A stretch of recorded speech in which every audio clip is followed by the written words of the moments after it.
Hi guys, അപ്പം നമ്മുടെ ഇന്നത്തെ പരിപാടി ചെയ്യുന്നത് മറ്റേ ഫിറോസിക്ക് പറയുന്നത് കൊണ്ട് ഓക്കെ ഗായ്സ്. അപ്പം നമ്മൾ ഇന്ന് ചെയ്യാൻ പോകുന്നത് എന്താണെന്ന് വെച്ചാൽ നമ്മൾ നാളെ ഓണമായി. യെസ്, അപ്പം അതിന് നമ്മൾ എന്താ ഗ്രോസറി വാങ്ങാൻ പോകുന്നു ഗായ്സ്. നാളെ നമ്മൾ നമ്മുടെ ഫ്രണ്ട്സിൻ്റെ വീട്ടിൽ പോകുന്നുണ്ട്. അതിന് മുമ്പ് നമ്മൾ വിചാരിച്ചു ഗ്രോസറി വാങ്ങാൻ പോകാമെന്ന്. Okay bye. ഇറങ്ങിയത് നല്ല സമയത്താണ് തോന്നുന്നു ഗൈസ്. ഫുൾ ട്രാഫിക്കാണ്. ഇത് കണ്ടില്ലേ, നല്ല ചെടികൾ, വഴിയരിയോരത്ത് ഇങ്ങനെ കുറേ ചെടികളുണ്ട്. നല്ല രസമാണ് അവിടെയൊക്കെ പോവാൻ. നമ്മളിന്ന് പോയത് ഗൈസ് ഒരു ചൈനീസ് സ്റ്റോറിലാണ്. അവിടെ ആണെങ്കിൽ നമ്മളുടെ ഇന്ത്യൻ സാധനങ്ങളെല്ലാം കാണും. കണ്ടില്ലേ, ചക്കയൊക്കെ കിടക്കുന്നത്. അങ്ങനെയുള്ള കുറേ സാധനങ്ങളുണ്ട്. തണ്ണിമത്തൻ, പിന്നെ നേന്ത്രക്കായ, ഇതൊരു കുറേ സാധനങ്ങൾ. പിന്നെ വിൻഡ് സെക്ഷൻ.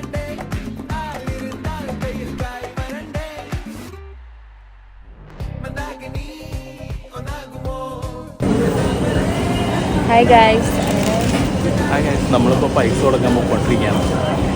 വലിയ